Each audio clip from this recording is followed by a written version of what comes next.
Thank you. I want to thank Paul. Boy, I'll tell you. I love tough people. You need tough people, and he's a tough cookie. And when we got his endorsement, we were thrilled, I will tell you that. He's a great guy.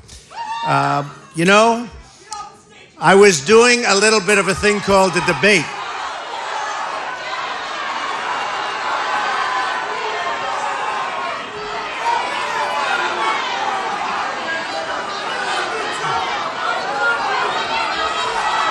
All right, get him out, please. Get him out.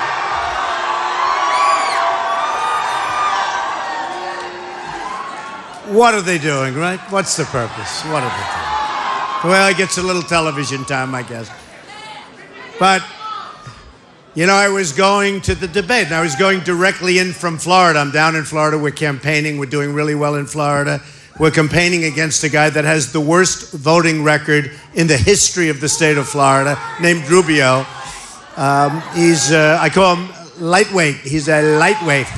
But got the worst record in the history of Florida, so I don't know. I should do well there. Let's hope I do well there. I love Florida.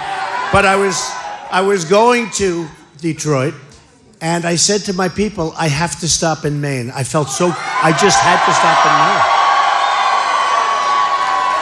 So I wouldn't say that it's a very direct route, would you say? Instead of going this way, I went this way, and that is good. I'm so glad. And you know, to put this incredible sold-out crowd, and you have thousands of people outside, to put this crowd together in a period of, 24 hours? Is pretty amazing. And Maine is amazing. You know, Maine is one of the most beautiful places on earth. And people don't realize how large your land mass is. I was talking to Paul. As large as all of New England, when you think of it. That's some piece of land. Can I buy some, please? Can I buy some? Can I buy some? So, you know, I've been watching with great interest as we get to, go down the line. We've had some amazing results. And right nearby with New Hampshire, it was an amazing, incredible thing. And by the way, every single time I went to New Hampshire, whenever I met with people, they'd always say, number one problem, heroin. Number one problem. And I'd say, how's that possible? You know, you look at these beautiful fields and the beautiful little roads and everything's so beautiful. And it was the number one problem. And it comes from our southern border. And we're going to close up that border and we're going to build a wall. And we're going to stop the drugs from coming in. Believe me. We're going to stop. And people are going to come into our country, but they're going to come in legally. They're going to come in legally. But we're going to solve the problem. But, you know, I watched these pundits, and when I first started, my wife Melania and I, we came down the escalator, right? And I first started, and it was an amazing thing. I said, we have to do something, because we have people that don't know what they're doing. They don't know what they're doing in running our country. And I got some of that today, just in hearing some of these things. But they don't know what they're doing. We have to do it. And it takes guts to run for president. I'm not a politician. All talk, no action, nothing gets done. And anyway, we're coming down, and I said to myself, there's so many things. And then I watched the pundits, and they said, oh, Trump, I don't know, we have some great talent running. And I'm trying to figure out where, what's the talent? What's the talent? But, you come down and you do it and you start talking about trade and you see what happens with trade. Trade has been such a disaster. But the pundits all said, I came out at 3%, first one. And my wife said, if you run, you're going to win. But you actually have to run. You can't say you're going to run because they won't poll it. But even if they do poll it, people still say you're not going to run. She said, but if you run, you're going to win. I said, oh, she's my pollster. She's my pollster. I paid her less money, but she's better than the pollster.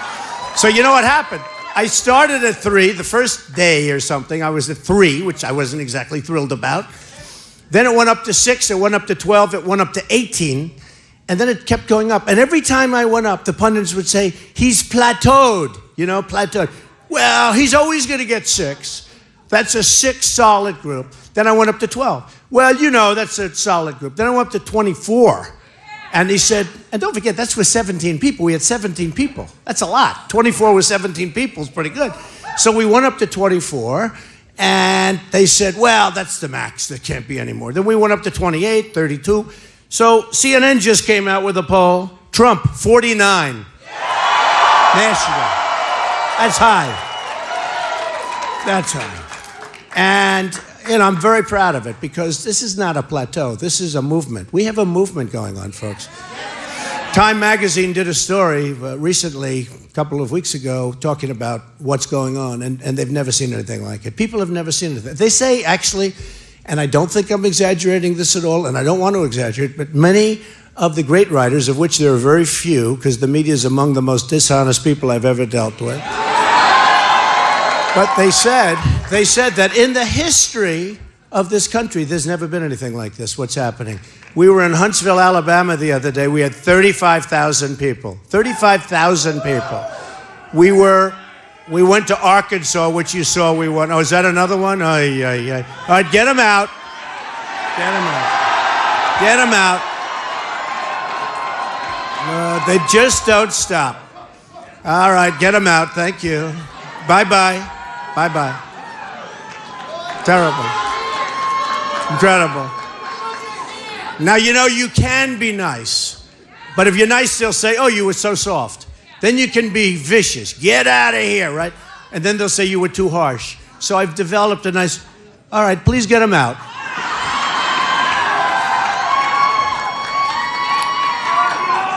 It's incredible. I love you too. I love you too. I love you too.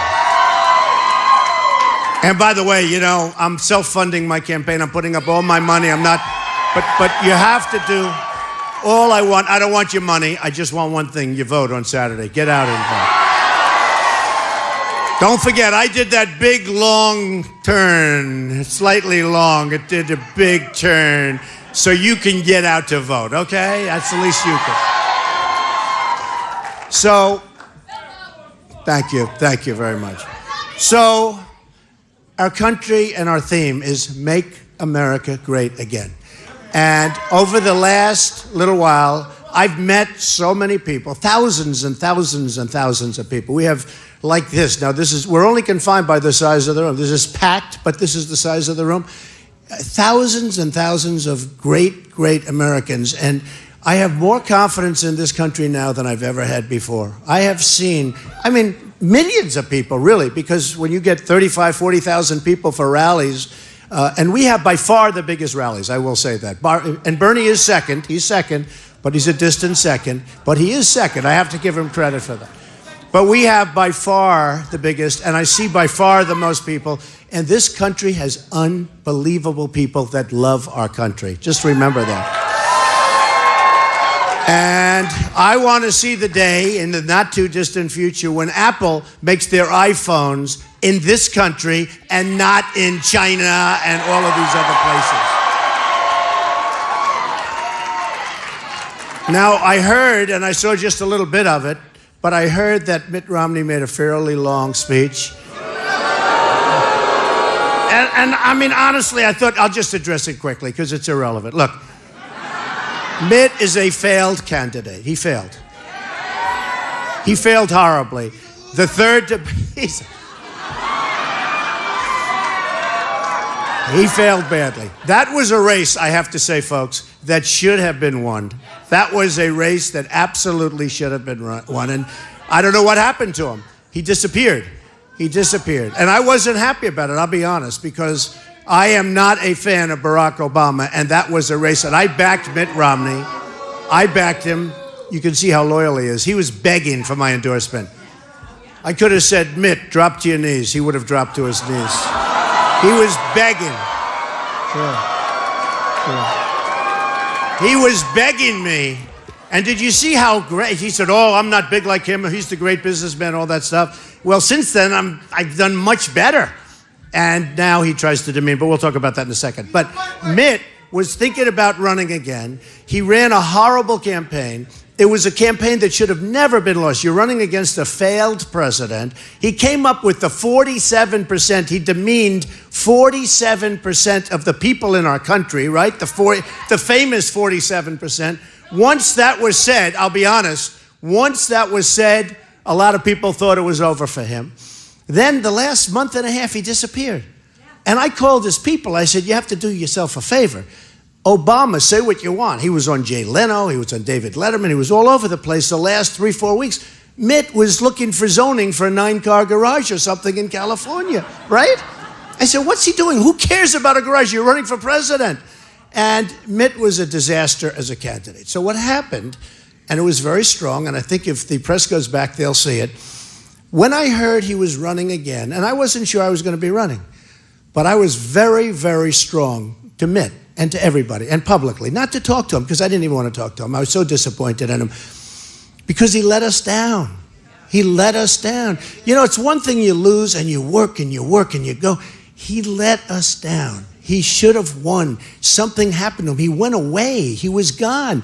He was horrible in the third debate. It was a horrible, something happened.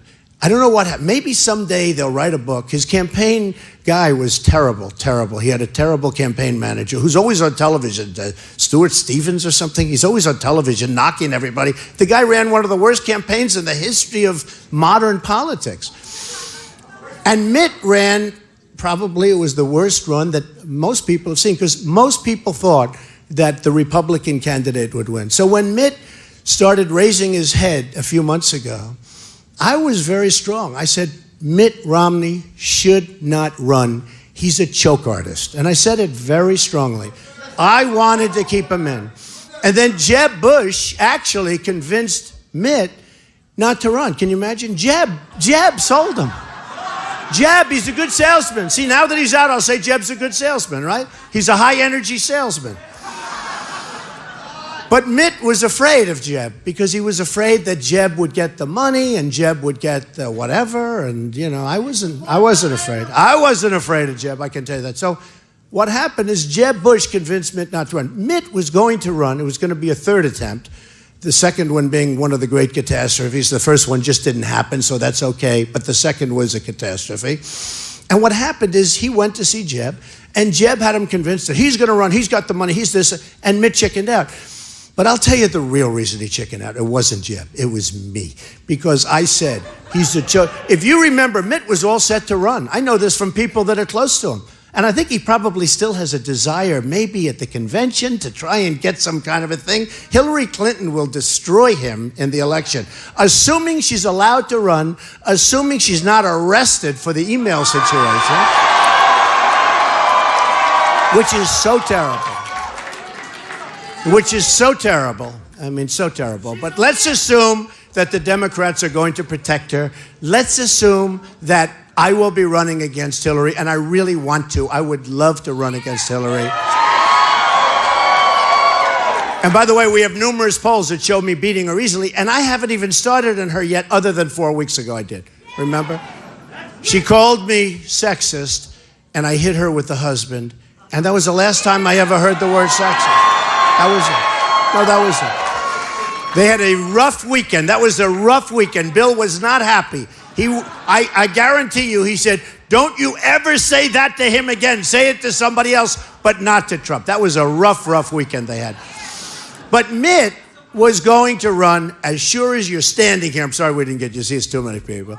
But he was going to run, and I was very, very angry that he was going to run. I didn't even know I was going to be doing this, but I felt I wanted to. You know, NBC came to me. They wanted to extend The Apprentice for 2 seasons, 28 episodes. Steve Burke of Comcast, great guy, came up to my office with the people at NBC. Please, Donald, we'd like you to run. We'd like you to, not run. We'd like you to run in The Apprentice, do The Apprentice. The ratings after 14 seasons were still fantastic. They were still great. And I said, Steve, I think I'm going to run for president. No, you're not. No, I think I'm going to run for president. They didn't want me to. They wanted me to because the show does great. And ultimately, I decided to run, and you're not allowed by law, with equal time laws, you're not allowed to do both. And we chose Arnold Schwarzenegger. Let's see, how will Arnold do, by the way? Does anybody know?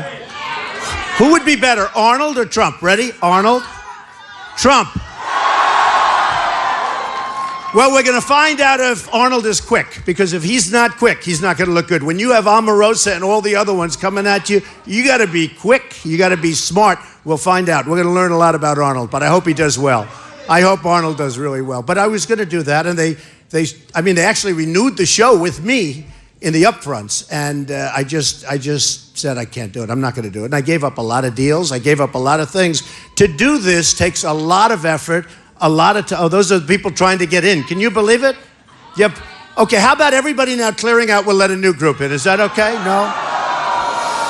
So anyway, so when I heard Mitt was going to run, a little before this period of time, I was very tough. I said, he can't run, he can't run. He was going to run, he can't run. Then I started saying, look, we got to keep him out because he's going to lose. He's a choke artist. He's an absolute, and I started hitting him so hard. In fact, people say, why'd you hit him so hard? Because we cannot take another loss. We can't take another loss. And Mitt is indeed a choke artist. He choked, and he choked like I've never seen anyone choked, other than Rubio when Chris Christie was grilling him. That was one of the great chokes. Oh, no. Rubio of Florida, that was one of the great chokes I've ever seen. He was standing there shaking, sweating. I was getting ready. I'm standing here like this. He's right over here. I'm getting ready to grab him because I thought he was going down. I'm telling you. But Mitt did a big, big choke, and we had to keep him out. So look, a couple of things I heard he said. First of all, you know, he doesn't mention the fact that I built a city on the west side of Manhattan, that I built buildings all over Manhattan. He didn't mention into this that he was talking about a beef, and he talked about a water company, which, by the way, I still have. I supply all my clubs with the water. You know, numerous of those things I have, the magazine, other things. Get him out of here. Get him out. Get him out. Hey, by the way, speaking of Mexico, I won the Hispanic vote by far in Nevada. Right? We won the Hispanic vote in Nevada in the polls we won Nevada, we won South Carolina, we won New Hampshire. Then we had the big Tuesday where we won a tremendous number. And I have to tell you this. So ultimately, Mitt chickened out. And now he's saying, probably sees Hillary's very weak. And now he said, oh, I wish I went. I wish I tried it. But ultimately he didn't, because he would have gotten beaten very badly. But I'll tell you what, a couple of things were mentioned that we have to discuss. First of all, when he talks about me, I wrote just a couple of them down. When he talks about me, they don't want to talk about 92-story buildings all over the place. They don't want to talk about the Bank of America building in San Francisco, 1290 Avenue of the Americas.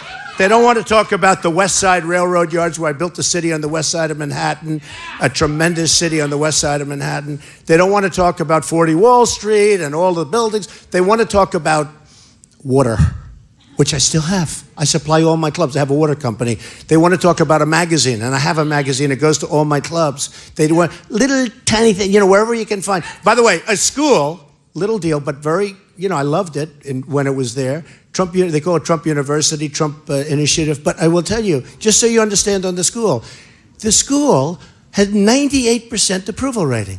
But you had an attorney that felt, oh, maybe I can sue Trump and get something. The school had a 98%. In other words, 98% of the people that took the courses, we signed report cards. That's why you can't settle a case like that. You put somebody up in the stand. Did you write this? The most beautiful thing. They did a commercial. They took it down where two people were going and saying negative, and then we showed them the statement that they wrote. They had to take the commercial down because 98% of the people that took the courses said really wonderful things about it. The other thing's got an A from the Better Business Bureau. So I say, how do I settle a case like this? A B plus would be okay too. B plus would be okay, but we did better than a B plus. So I can't, and here's one thing I say about business. I watch these bankers, and they get millions of dollars a year, $40, $50 million. Frankly, it's ridiculous. And then they'll settle with the government if they're sued by the government for $2 billion, $3 billion, $5 billion, $12 billion. And I say to them, why don't you fight it? They said, well, it's the government. We don't want to fight. Well, I say, you got to fight it, because if you don't fight it, everyone's going to sue you. And that's what happens. You ever see it? They settle for $2 billion. The next week they get sued again. You got to fight these things out. You have to do things. You have to do what's right. So with university, I knew I could get some bad publicity on it, but I have to do what's right. Do we agree with that, by the way? So it's a very small case. It's a civil case. It's not a big deal. And I'm going to win it in court. And it'll cost me more money to win it in court than I could settle for, in my opinion. But I'm going to win it in court. And I said, oh, this is lousy timing, because it's too bad it wasn't a little bit later, because I happened to be running for president. But I have other suits too. Any businessman or businesswoman has lawsuits. People sue to get their money back. They sue for this. They sue for that. They sue for a million different reasons. So just so you understand, 98% approval rating, an A from the Better Business Bureau. We're going to win the case. Mark it down. We're going to win the case. It'll be forever because it takes forever. But that's the way it is. I don't like to settle cases. I don't like to do it because once you settle cases, what happens is everybody says he's a settler. Let's sue. That's not me. A lot of people don't sue me because they say it's too hard. So one of the things that Mitt brought up, which I think is so serious, he said about trade. We have to keep trade. Nobody knows more about trade than me. I mean, I made so much more money than Mitt. You know, I have a store that's worth more money than Mitt. It's a store. And actually, it was funny because I made that statement jokingly when I was in Iowa. And the Des Moines Register, a paper that's actually a terrible paper if you want to know the truth, but they called up, they said, oh, that's a terrible statement. That's a terrible statement for you to make that statement about. And the people put me on. I said, what are you saying? They said, you said you have a store that's worth more than Mitt. So let's say Mitt's worth $150 or $200 million. I said, what's he worth? They said, $150 million. I said, yeah, the store's worth much more than him. It's on Fifth Avenue, you know, it's good. Gucci, the Gucci store. So I said, yeah, it's worth much more. We don't believe a store is worth $150 million. I said, well, go ahead, go get a couple of, they actually went out, got 3 appraisers, and they said, you know what, that store is worth from $400 million to $1 billion too. And by the way, this isn't me talking. You can go check your local Des Moines Register if it's still open. I'm not sure it's still open. But anyway, but I built an amazing company. And you know, one of the reasons you know it's amazing, the hottest development site, probably in the history of the General Services Administration, the GSA, that's the government service, is the old post office site. That's where the post office is built in Washington, D.C., an entire block fronting on Pennsylvania Avenue. In other words, if I don't get there through the White House, I'm getting there anyway, okay, folks? And fronting on Pennsylvania Avenue, one of the most beautiful buildings in the country, and incredible. It's a landmark building. And the GSA for many, many, many years has owned it, and they've wanted to develop it for 30, 35 years, and it just sort of never worked out. Big job, and never happened. And then they went to bid. And in bidding it, they had more bidders and more high-level bidders, I think, than they ever had before. So let's assume it's just about the hottest job that they've ever put out to bid. Every hotel company wanted it. I actually got it on building a 300-room, super, super luxury hotel. But they bid it, and every hotel company, every office company, everybody wanted it. So they went out to a public bid. And one of the things in choosing the bidder was how strong is the bidder and how good is the bidder's idea. Well, they loved my idea because what we're going to do, this will be one of the great hotels of the world. It is now 2 years ahead of schedule. It's going to open in September. We're supposed to open up in September in 2 years. We're 2 years ahead of schedule. And by the way, the GSA people are terrific people. And we're under budget a little bit. In fact, the only reason we're only a little bit under budget is that I'm using marble instead of terrazzo. Not a bad idea, right? So, etc. A lot of different things. But we're going the super end, the highest end. And the reason I got chosen was, number one, my financial statement was so strong that it could guarantee completion because they didn't want to have a mess where they build 25%, then it goes out of business. And number two, we had the best idea. So when I listened to this Mitt, and by the way, this is in the Obama administration, in all fairness. I wouldn't say I had an advantage. In fact, I said to my daughter, she was very much involved with that. I said, you know, maybe, we're not going to get it no matter how good we do. But my financial statement is so strong, and I, by the way, put it in, you know, Romney talks about taxes, right? Why isn't he doing his taxes? Maybe this. You don't learn anything from, very little do you learn from taxes, very little. You know, you look at a tax sheet, you can't learn very much. But I did file almost 100 pages of financial statements with the federal elections. And it shows that I have a net worth that could be over $10 billion, probably over. And I don't want to do that in a bragging way. I tell you because that's the kind of thinking we need. We have 19 trillion, as Paul was saying, $19 trillion in debt. It's the kind of thinking we need. I have very low debt. I have tremendous cash flow. It's an unbelievable company that I built. And I filed my financials. So when he says, oh, maybe there's something in his tax return, there's nothing. But I get audited every single year. And because the company is so big, they audit, I understand, Fortune 500 companies every year. Because my company is so big, or some other reason, which is unfair, But because my company's so big, let's leave it at that. They audit me every year. I think it's very unfair that they audit me every year, but I've been audited every year for many years. Now, when the audit's finished, I'll release my tax returns. I have nothing, but I don't want to do it. And nobody in this room would say, you're being audited and here's the tax return. You get audited, you finish up the audit, routine stuff, you finish, and then you release the tax returns. But if anybody wants to, like Mitt, would like to go down and go to the Federal Election Office, you'll see almost 100 pages of financials that were filed ahead of schedule. I could have delayed it for 6 months. I filed them within 30 days. And believe me, I had to work hard with the accountants. The accountants worked overtime because I didn't want them saying, oh, he's asking for extensions. So that's really the thing. So with Mitt, I just wanted to tell you that he came out, it was very nasty. I mean, I thought he was a better person than that. I did help him. I raised money for his campaign. I actually had 2 fundraisers for him. In fact, the first fundraiser was so successful that we had the second one that same day. His wife, who was a lovely woman, by the way, a really lovely woman, she came up. We had a fundraiser in my apartment at Trump Tower, and it was so oversubscribed. I did a great job.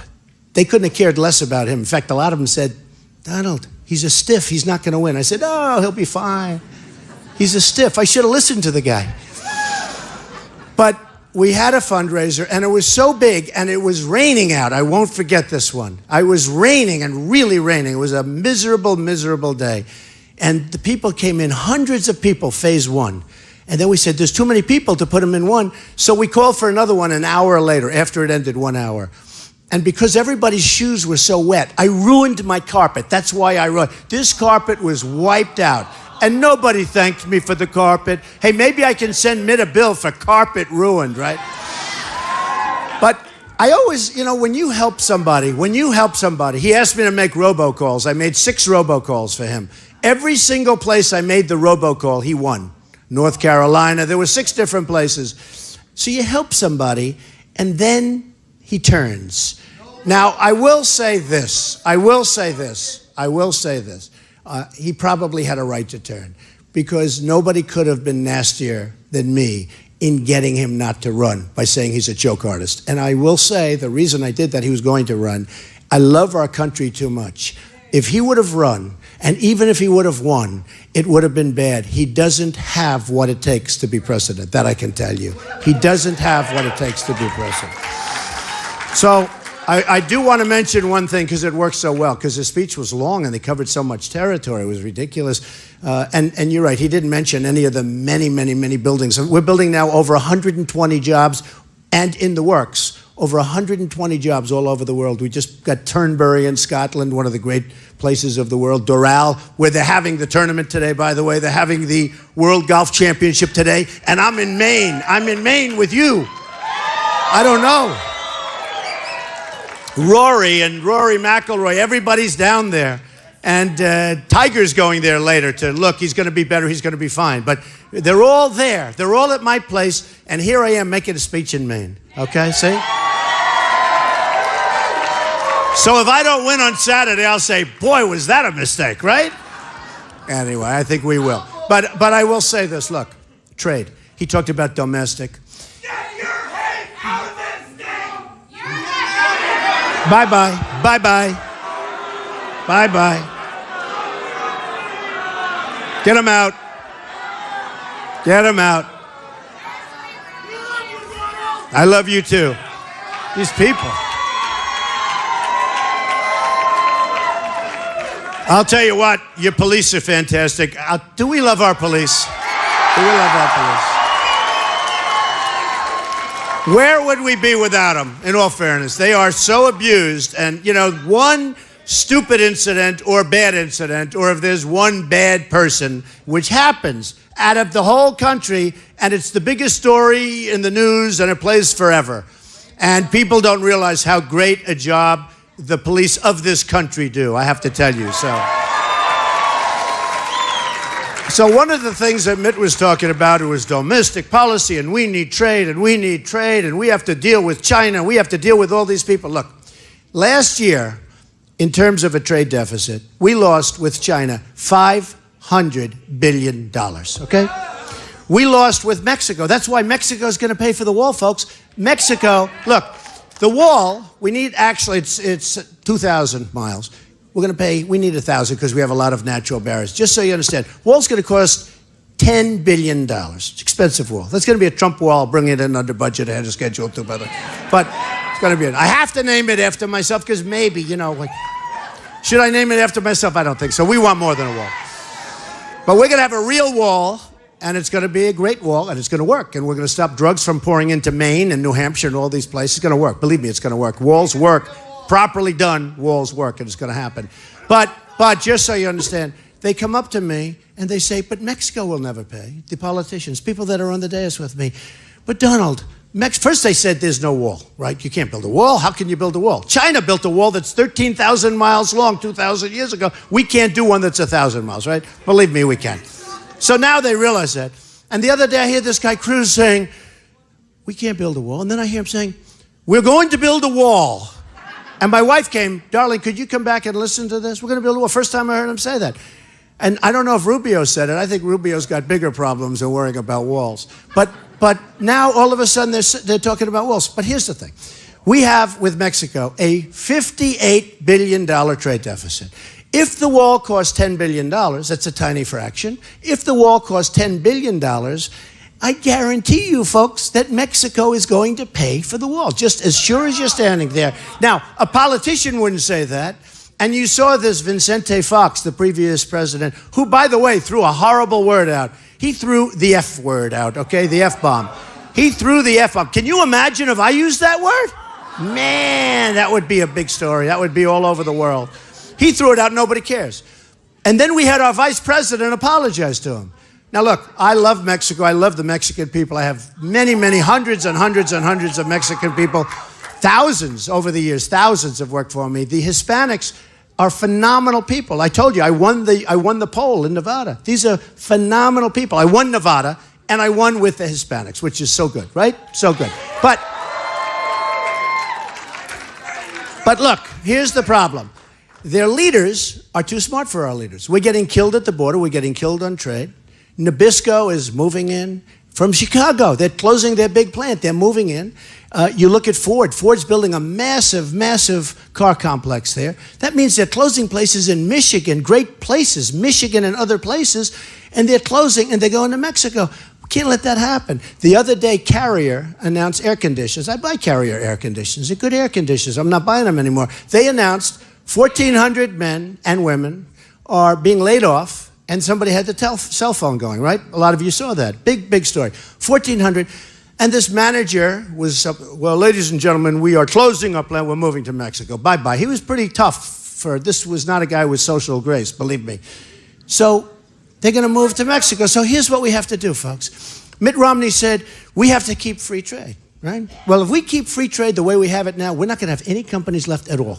And you people know more about NAFTA than anybody, okay? Anybody, because you know how you were stripped with NAFTA, which was a disaster.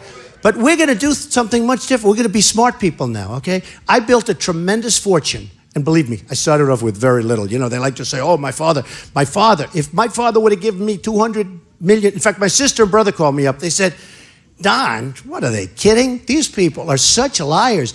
I borrowed a tiny amount of money, started something, and now it's worth billions and billions and billions of dollars. And I will tell you something, with the Carrier plant, what you have to do is you have to be smart. So this isn't free trade. We have to have smart trade. China charges tremendous tariffs and taxes when you want to sell. I have a friend who's a manufacturer. He makes great product. He puts it into China, they send it back. Puts it in again, they send it back. A third time, they take it, but he has to pay a tremendous tax. He sees me. He goes, oh, Donald, you have no idea how tough it is to negotiate with China. They don't want the product, and when they take the product, they charge you a tax. That's not the way it's supposed to. That's not free trade. Now, China, when they sell their product to us, no tax. Come on in, folks. Take our jobs, everything else. No tax, no nothing. Not going to work that way. Mexico, the same thing. So Ford goes out, builds this $2.5 billion plant. They're going to make cars, trucks, and parts, right? And they're going to send them into our country. No tax. Where is that good for us? So when I watch a guy like Romney, who truly is a lightweight, when you watch a guy like Mitt Romney, no, think of it. He's talking about trade. And I love free trade. I am a free trader. You know, a lot of the conservatives, they say, Donald Trump does not like free trade. Isn't that terrible? I want smart trade. I want trade where at least there's an even balance, right? I don't want to be losing $500 billion a year. I don't want to be losing $58 billion a year. I want to make money or I want to break even at worst, okay? So $58 billion a year. I want to make money or I want to break even at worst, okay? So I tell people, if you had like lightweight Rubio as president, he's all controlled by the special interests, 100%. He gets all his money. Remember, I'm self-funding. They're not paying me anything. So he gets his money. If you have a guy like Ted Cruz getting a lot of money from oil and other places, okay? So, I mean, honestly, that's the way life works. So what happens is oil, 100%. They'll get a lobbyist that took care, 100%. They're not going to do anything. Me, it's different. So here's what I do. Tell Carrier, tell Ford, tell whoever wants to listen. And it's the only way you can do it, folks. The only way we're going to stop this tremendous outflow of companies is the following. And by the way, Pfizer, great, massive company, drug company, pharmaceutical company, leaving, going to Ireland. Wonderful. That's wonderful. But you're not going to take advantage of us, okay? You're not going to take advantage of us. So here's what happens. Let's use Carrier as an example. I know it's not presidential. In fact, my wife called just before. She said, darling, would you please react presidentially? Be presidential. Like you were the other night when you had all those victories. You stood on the stage and everybody liked it. I said, yeah, but I have incoming. When you have incoming, you can't be too presidential. You have to, right? Does that make sense? I said, I have incoming. So here's what happens. There's a lot of truth to that. They said, act presidential tonight. I said, I'll act presidential, but if somebody hits me, I'm going to hit him back harder. Right? So what happens, you know, it's one of those things. So what happens is they will not do anything because the lobbyists will call, say, you cannot do anything to Carrier, you cannot do anything to Ford. And they'll say, oh, okay, they gave you a $2 million contribution or a $5 million contribution. You can't touch them. They've been very loyal to you. They've been very good. And they'll go, all right, okay, good. That's the end of that, right? All those jobs gone. Here's what I do. I call up, and I'd like to use one of my guys. You know, Carl Icahn, great businessman, he endorsed me. Many of the great businessmen endorse me, and women. I have a lot of endorsements from business. I'd announce them, except nobody cares. But these are the most important people in a sense, because I will use the greatest minds. We have the greatest business people, the greatest negotiators in the world. But this is so easy. I want to sort of do it myself, but it's so unpresidential for me to be calling up Carrier. I'm the president of the United States. And I call up, I say, hi, Donald Trump, president of the United States. I hope you enjoy your stay in Mexico. I hope you build a beautiful, beautiful factory, beautiful plant. And I really want to wish you well. But let me just tell you something. You moved out. You heard 1,400 people. These people were devastated, by the way. I watched it. And they've done a great job. You've heard 1,400 people. And there's no free trade because it's a totally imbalanced. I mean, their politicians are so much sharper and smarter and streetwise than ours. I said, here's the story. Every air conditioning unit that you make, and every single air conditioning unit that you make and comes across the border into the United States, we're going to charge you a 35% tax, okay? 35% tax. And that's it. Now, here's what happens, okay? As sure as you're standing here, look, they're going to call their lobbyists. Oh, you got to speak to the president. But they can't speak to me. I didn't take any of their money. I don't want their money, right? So that's not going to work. Here's what's going to happen. As sure as you're here, they're going to call me up within 24 hours. They're going to say, Mr. President, do you have any second thoughts? I say, absolutely not. They say, sir, we've decided to stay in the United States. That's it. Very simple. We've decided. Now, we can be cute or we can say we're coming up with all, you know, in Washington, they're playing around with all sorts of formulas. There is no formula. That's the formula. So when Mitt made the statement, he said, he will ruin free trade. Ruin free trade. If I'm losing $505 billion with China, if I'm losing $58 billion a year with Mexico in terms of deficits, what do I want that kind of trade for anyway? Ruin it. Who needs that kind of trade? Seriously, who needs that kind of trade? Now, Mitt admitted that I'm a much better businessman than him, and I am. I'm a much, much, much better businessman than him. We will actually have better relationships with Mexico. We will have better relationships with China. They'll respect us. They don't respect us now. They think we're the dumbest people on earth, led by the world's dumbest people. Now look, let me just tell you something. China, in the South China Sea, is building a massive military fort with runways and a tremendous complex. They're not supposed to be doing that. They didn't tell us. They have no respect for our country. With me, I'm going to rip up those trade deals and we're going to make really good ones. And by the way, we have the cards, just so you understand. Remember, I wrote The Art of the Deal, which is, in all fairness, I think the #1 selling business book of all time. But just remember this. We have the cards. We have rebuilt China with the money they've taken out of our country for many years, in all fairness. I call it the greatest single theft in the history of the world, what China has done to our country. You go to China, they have trains that go 300 miles an hour. We have trains that go chug, chug, chug, and then they have to stop because the track split, right? They have trains that go 300 miles an hour. They have trains, Japan, China, a lot of countries. We're like third world. You go to our airports, you go to LaGuardia, you land and you go to Dubai, and you go to Qatar, and you go to different places in Asia, and you see airports like you've never seen. Then you come home, you land at Kennedy, you land at LAX, you land at LaGuardia. Oh, LaGuardia. With the potholes all over the place, okay?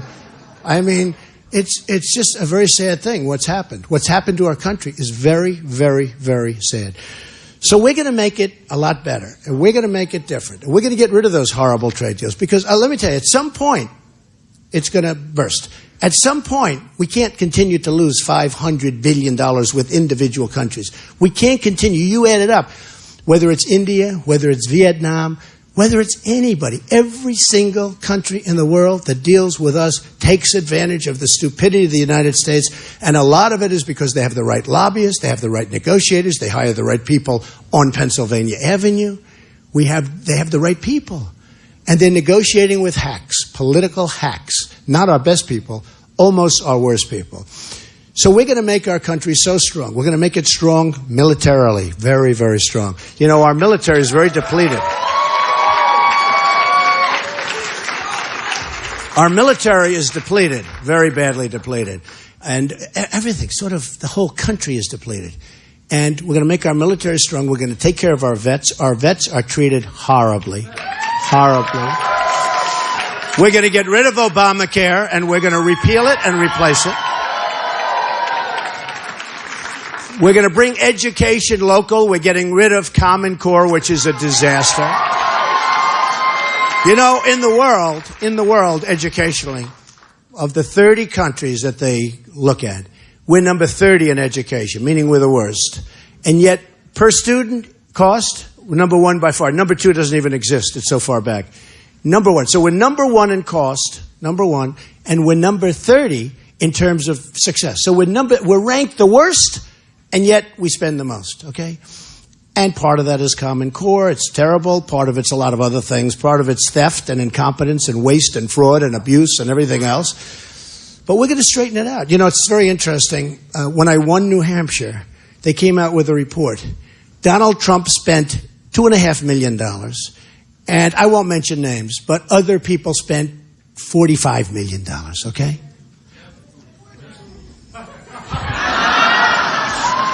I don't think he likes me. Do you agree? Okay. But think of it. Wouldn't it be nice? So I have the lowest expenditure by far, and I have the biggest result by far. Way, way, way number 1. Wouldn't it be nice if we could do that for our country instead of the other way around? Wouldn't it be nice? We're going to do that. That's what we're going to do.